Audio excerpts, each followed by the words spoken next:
Hello everyone, Tom Simmons here. It is the beginning of March when we're filming this, which means it's the beginning of maple syrup season here in Vermont. And we're at our farm, Dungeon Dragon Farm, in the rear, in the sugar bush, where all of our maple trees are. And we're making this short video today to look at the difference in the operation between last year and this year as a springboard for looking at producer efficiency in this week's lesson. Now, last year we had a very traditional maple syrup operation. We used these metal spouts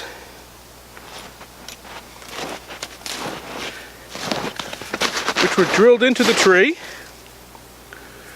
and we hung buckets off of these spouts to collect the sap. Now that meant that we had 30 buckets hanging off of 30 trees on this hillside. And every day, as the sap ran, my husband and I would come 2 times, maybe 3 times in the course of a day, traipsing through 2-foot snow, ice, mud, whatever was on this hillside here, lifting buckets that were filled with sap. And trying to get down a mountainside filled with buckets of liquid that were sloshing all over the place. And then we would pour the sap into our boiler, which was really a turkey fryer. And over the course of the season, we'd boil this down, and we ended up making about 13 gallons of maple syrup and going through, I think, 34 grill-sized propane tanks to fire up that turkey fryer and to boil it all down. That was last year's operation. Now the reality is, even though we did all this work and we tapped 30 trees, we have access to a lot more than 30 trees. If you take a look up this hillside, we've got a pretty steep slope. We have at least 100 different trees that we can tap. And if we got 13 gallons of syrup out of 30 trees with increased efficiency and an increased number of trees that we're tapping, we're going to be able to do that much more. So this year we decided to go a little high tech. There's no way we're going to be traipsing up and down this mountainside in order to collect 100 buckets every day, 2 or 3 times a day. Now, I suppose I could have hired someone, but I'm not sure how efficient that would be. So instead, this year we went with the technology, and we decided to install maple tubing on our trees. And for the last several months, we spent many days up on the hillside before the snow came in, attaching these maple lines to all of our trees. And then instead of an old-fashioned maple tap, we have what's called a drop line, which is a tap connected to a tube. It'll go in the tree, and we don't have to walk up and down the mountain collecting sap anymore, because that sap is going to flow from the tap down through the tube all the way to our sugar house.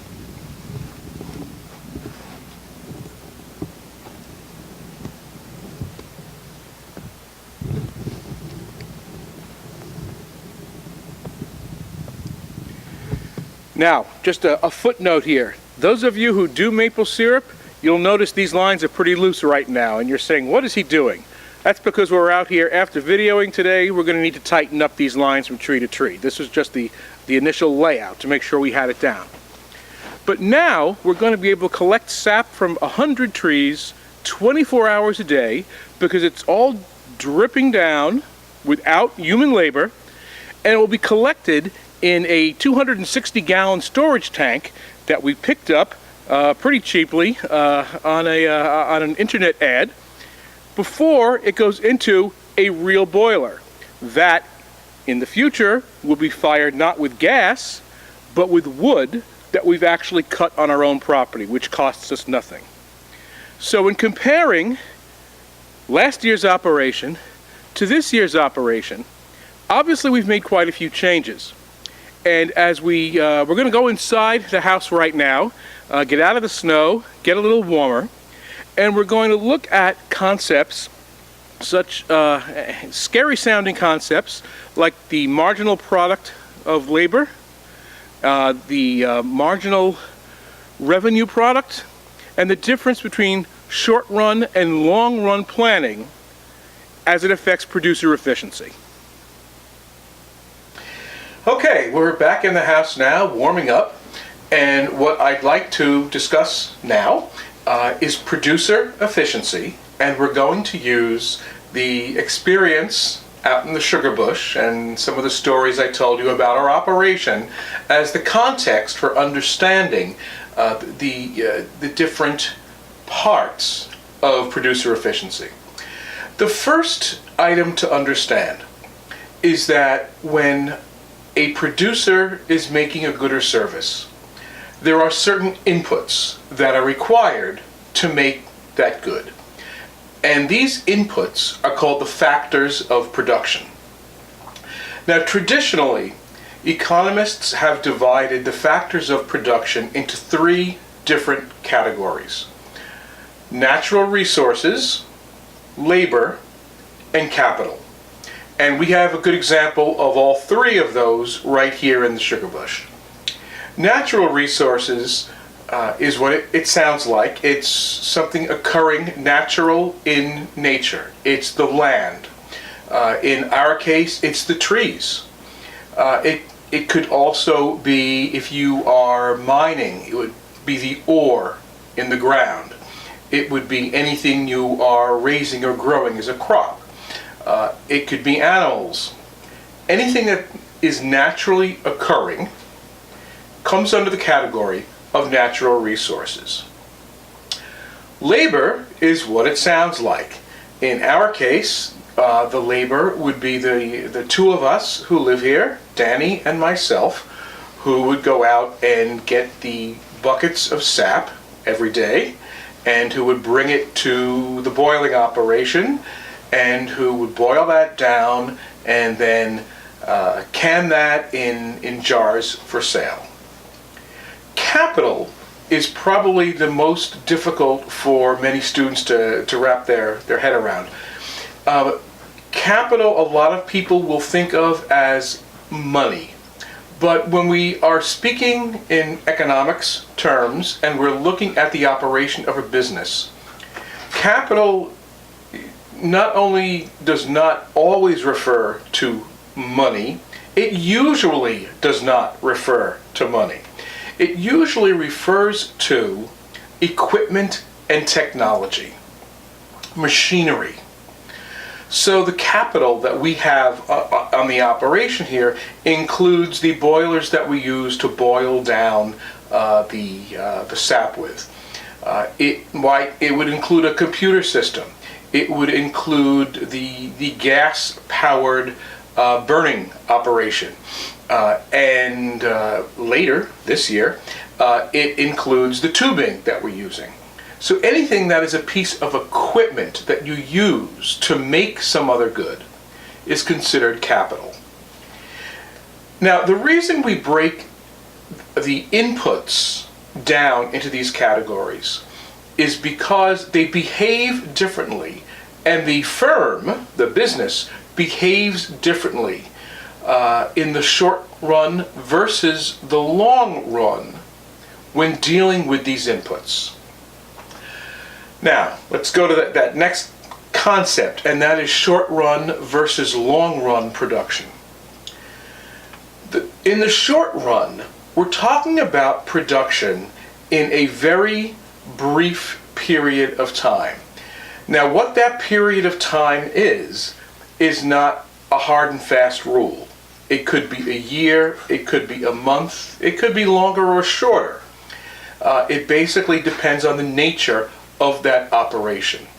But here's what is key in the short run. When we talk about short run producer efficiencies, we're talking about a scenario where some of the factors of production, Usually, capital and natural resources are fixed in the amount that we have, while labor remains the one input that we have flexibility on. So for instance, in the short run, I only have a certain amount of property, and I only have access to a certain amount of property. If we wanted to tap additional trees on other people's lands, we could probably do that, but I can't just run out and do it. I need to work with that landowner. I need to purchase his land, or rent his land, or make some type of creative deal with him. That doesn't happen quickly. That's something that we can think of doing in the future. As for the trees themselves, most of these trees that are being tapped are 20 years old or older. I can't make new maple trees appear ready for tapping tomorrow. That's an extremely long-term plan. The capital equipment that we used last year was fixed in the short term. We had, I believe I told you we used turkey fryers as our boilers. And that's what we had for that season. And remember, the maple sugaring season is only about 6 weeks long. In the long run, we could have purchased a different kind of boiler or a different operation. But in the short run, this is the land we have, these are the trees we have, these are the buckets we have, this is the boiler we have, and this is how we're doing it. Everything stays constant. So if you want to make a change to the operation to produce more or less of the good, the factor that is going to be the most easy to change, the most variable, is labor. Now, at the beginning, if one of us would go out and get the buckets of sap, it would take a certain amount of time and a certain amount of work to do that. We found that when we worked together, we actually were able to do it more efficiently when there were 2 employees, because we were able to bring a large 5-gallon bucket out with us, and we'd go from tree to tree, and one of us would hold the 5-gallon bucket while the other one would dump the 1-gallon buckets that were on the trees into the 5-gallon bucket. And then we'd be able to carry that down to the boiler when that was filled. And so by having 2 employees, or 2 units of labor, as opposed to 1, we were actually able to work together as a team in a way that it took us less time to get more sap into the boiler.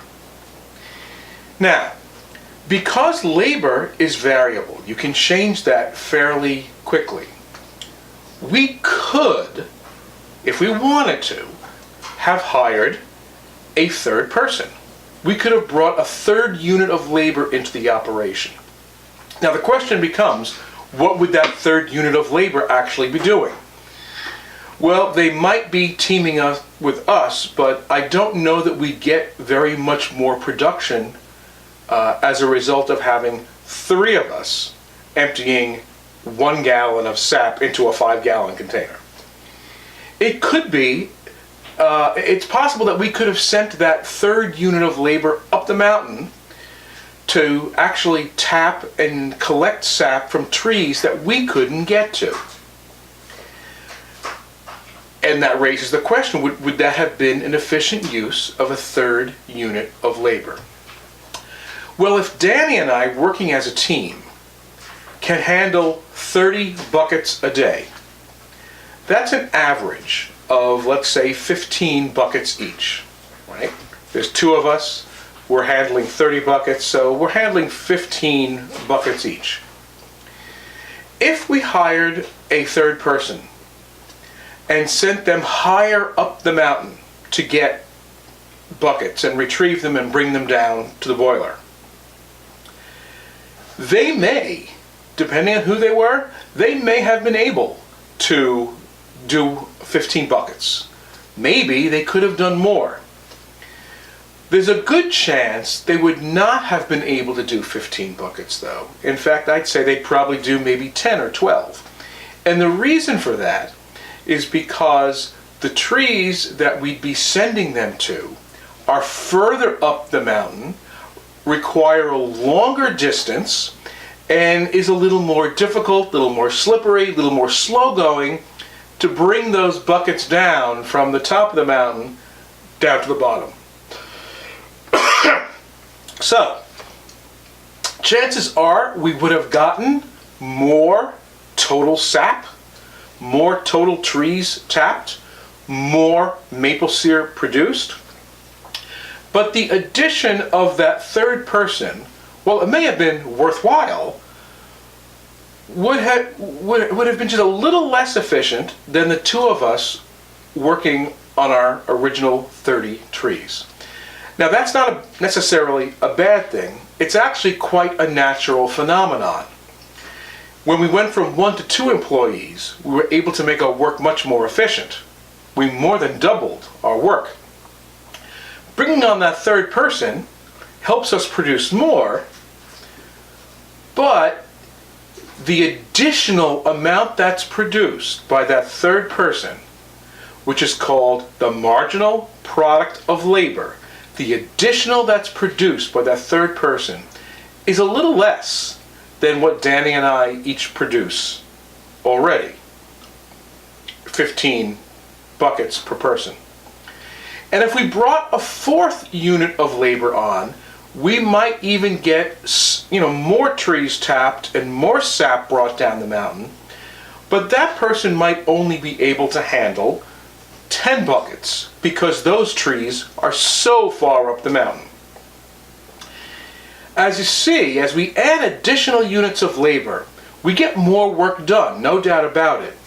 But the additional work done by each unit of labor, by each worker, is less. That's called diminishing marginal returns. With each additional unit of labor, yes, we're getting more done, but the additional value they are creating for us is less and less. The marginal product of labor is falling with each additional unit of labor. Now, at some point, and it doesn't matter whether we're talking about a sugarbush or a factory floor or a restaurant, you could have so many units of labor, so many workers, that you're actually going backwards. You're actually producing less because there's people standing around not doing anything. There's people tripping over each other because there's not enough room in the kitchen or the factory. People standing around doing nothing because the machinery is fixed and you've got all the machinery being used already. And frankly, based on human nature, people standing around talking to each other, fooling around, not paying attention to the work because the situation is so ridiculous, you could actually end up with negative returns, negative marginal returns by adding additional labor. So as we continue to add labor, and again, we're looking at the short run only, as we continue to add labor, yes, we'll get more output. Yes, we'll be able to make more product and sell more. But each additional person is contributing less and less, is producing less and less. Now, one thing we haven't talked about at all, and we certainly will in the next lesson, is how much is this additional unit of labor going to cost me? If we hired a fourth or fifth person and they only produced $20 or $30 worth of additional value for us, but they expected to be paid $50 for that day, well, that doesn't work. I'm losing money by hiring that person. So even by hiring someone who's producing more output for me, the output's not enough to justify what I'm paying them. And frankly, if the minimum wage were to go up, or a government would require me to pay them more, well, then it's even less likely that I'm going to want or need that particular unit of labor. I may scale back some of the labor I already have because what they're producing is less value than what I need to actually pay them. Now that's all in the short run. And again, in the short run, most of our factors of production are fixed. What is not fixed is labor, and that's why we usually talk about adding or subtracting units of labor to the operation in the short run. Now let's move to the long run. When we have a long run view, it means everything is up for grabs. It means that anything can be changed.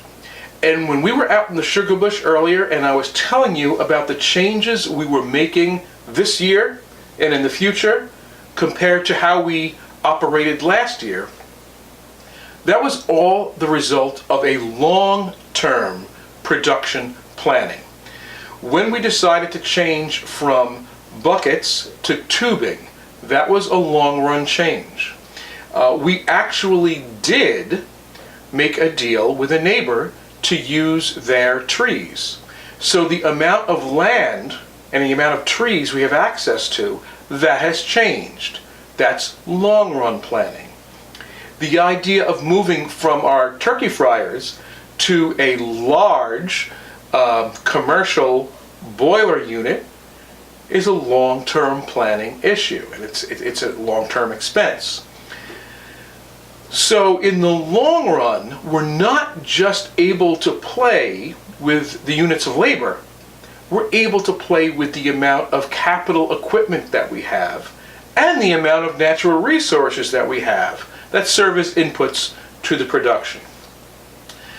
So the question in the long run becomes, what's the balance between labor and capital and natural resources to be most efficient? Now, if you needed to dig a large hole in your yard, maybe you need a new well or a new septic system, or you're putting in a pond, there's two different ways you could go. You could hire 20 units of labor, get 20 friends over, give them all shovels, and have them dig a huge hole. Or you could hire someone with a backhoe who can dig that hole in a half an hour. That's the difference between being labor intensive versus being capital intensive. And the way that decision is made is by weighing the marginal cost versus the marginal benefit of each mode of operation. Now, in our case, it makes sense for us to become more capital intensive in terms of tapping the trees. By using the tubing instead of individual buckets, the two of us were able to tap 100 trees instead of 30 trees by using capitalized operations, by using that tubing. We'll be able to boil down more syrup more efficiently with a real maple evaporator instead of using our turkey fryers. This is all becoming more capital intensive because the cost of running the tubing, which was $150 to buy at the store, is less than hiring additional people to walk back and forth up the mountain. And when a business chooses to use more equipment in the creation of their goods, that's called capital intensive. When they decide it makes more sense to use people power, that's more labor intensive. And actually, there is one aspect of our operation that will be more labor intensive, and that's in firing up the boiler. Because we had planned all along on purchasing propane and using propane the way we did last year. But propane's expensive. I think I said we went through 34 canisters of propane last year, and they run between $17 and $24 each. Moving forward, we'll use the wood that we have on our property. Now, there is certainly some cost involved in obtaining that wood because we're out there actually cutting the trees down or using oil and gasoline in our chainsaw or whatever it is. But the overall cost of chopping wood and using it to fire the burner will be cheaper than purchasing propane units to do the same thing. So that's going to become more labor intensive, while the rest of our operation becomes more capital intensive. So This has been a general overview of how businesses, how firms look at efficiency. There is the short run where everything is fixed except labor, and you continue to add labor up to the point where you're no longer making a profit on the additional unit of labor. Or you can look at the long run, where you're switching back and forth between being labor intensive and capital intensive, based on which one is giving you the higher level of profitability. So this is Tom Simmons, and on our website I've got some lengthy documents to read and some exercises to go through to give you some practice in putting actual numbers to the concepts we've just talked about.